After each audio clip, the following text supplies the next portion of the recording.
Welcome back, cardboard collectors. I have a PSA return 24 card May special.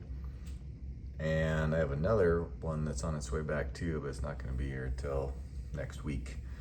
As you can see behind me, I have been working on the 91 Impel Ric Flair run in the PSA 10, and I'm only missing that one. And it's in one of these two boxes. I finally finished it. Been working on it for a couple of years. Just needed one card to finish it, and I got it. I've been grading these Impel cards over the last couple of years.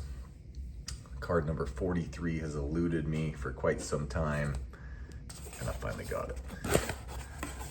So I'm pretty excited to finish that mission.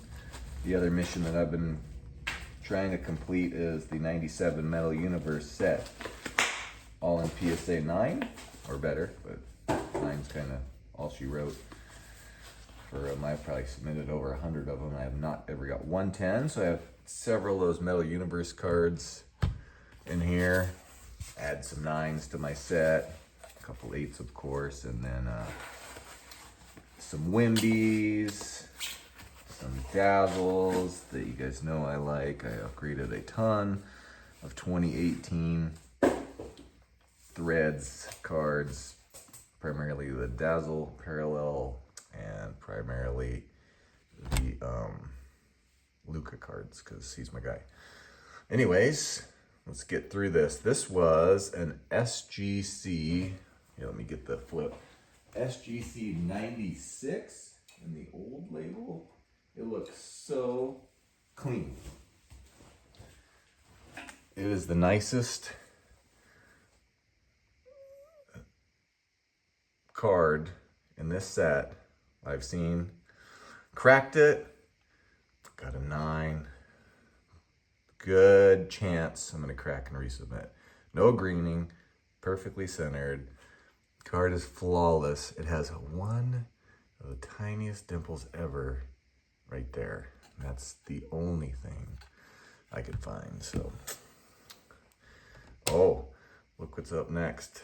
The card I was missing from the set. I sent 2 of these in, hoping for a 10, and bam, set complete. Very happy to finish that.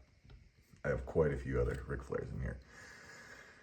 Here is his Four Horsemen card, probably one of the more iconic ones. Got a 9. Ric Flair with the belt, PSA 10. Ric Flair in his robe, 10. One of my favorite cards of all time. I sent one in this order and I sent one in the next order. Got an 8. It is literally flawless, except for if I use a magnifying glass. There is one tiny fisheye by his armpit, and it got an 8, which is really unfortunate. It is centered so well. Corners are crisp. Color is good. 8. Just hate to give you good grades on those. Let's see here. Let's save all these for the same time. Some Metal Universe cards. Bunch of those. Another Ric Flair. Another 43. Another 10. Throwing that one up on the old eBay because I only need one. Back to all these duplicates I will sell because I only need one of each. Here is a 1993 Finest Jamal Mashburn Refractor. The back was super off-centered, but the front was pretty darn flawless, and they give it a 7 because they hate 90s cards, and they have to. So that one's unfortunate. Sell that for a couple bucks. Here's a card that I pulled out of a box of cards I got when I was 8 years old. Love this card. 1989 Batman the Movie sticker. PSA 9. It's pretty good considering I got this card when I was 8 years old, and I managed to keep it in pretty good shape.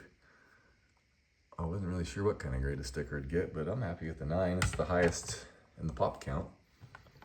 Okay, sort them out here. Can I categorize these cards? Are these all Metal Universe? They sure are. Okay, let's do a Metal Universe run.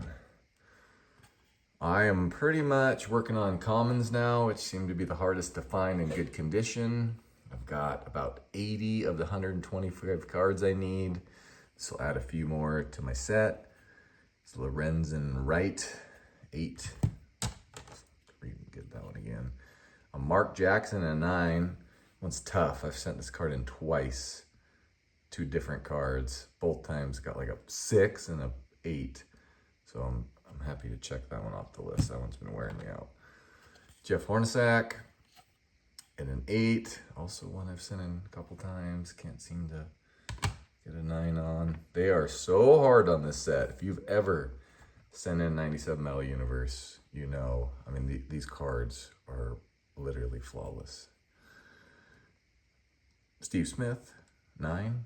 Definitely take that. The whole front on almost all of them are metallic except for the player. And you can look over them as close as you want with as big a magnifying glass as you want. And you're not getting a 10. Unless you're lucky. But I have never got one. Todd Fuller, mid-9. Take it. What's that? How many 9s do I have now? 8, 9, 9. 3 9s in the universe. That's good. It's a Matt Maloney, 9. I mean, look at that card. That's a base card. They are the sickest cards ever made, and I will be the first person to finish it, hopefully. And 9 or better. Malik Rose, 8. No good. Back to the upgrade shop. And Mario Ellie, 9. I think I've graded this one a couple times too, so not bad, really. My success rate on getting 9s is never very high. 10s is 0. I got 1, 2, 3, 4, 5 9s and 3 8s. I'll take that. Okay, what do we got here? Okay, this was my boy's card. He was so pumped to pull a Victor, send it in, and get a 10, even though there's like 3,000 in the pop count. He is very excited for this card. That'll make him happy. Then I sent in a Victor. If you guys open any of this Revolution, you know all the hits were on the front of the pack, which is good because it's different, but bad because of damage and kind of ruins the surprise. But guess what? Victor 10 and the Supernova Levels parallel, which is a dope card. I mean, this card is awesome. I really like it. Very happy about that. So both Victors got 10s, including the rare one. Now on to my bread and butter set, the 2018 Threads Dazzle parallel. This one was from a Chinese grading company, GBTC 9.5. Never heard of them, but you get a deal when you buy companies that nobody's ever heard of. I looked them up. They actually have a really good website. Seemed very strict because I cracked it and it looked flawless. And guess what? It is flawless because they got a 10. I'm pretty happy about that. And I sent in, let's see here, 2 Currys and 2 Kobe's. Bought both the Kobe's from the same guy off eBay. This is a 7. I've never even gotten below a 9 before, so I'm not really sure what it is. I'm probably gonna have to look that one over and figure out how that one got a 7. Maybe they just hate it. These are notorious for print lines, and they're really hard to see in those reflective bubbles. So I look extra hard when I'm buying them to not find at least a heavy print line. If there's a little one right down here, it's usually okay. But this one got just wrecked. So I bought 2 cards from the same guy. Got a 7 on that one. It's the other variety. Each player has 3 different outfits. And that one got a 10. So I don't know what to tell you. I'll take the 10 for sure. The 9's awful.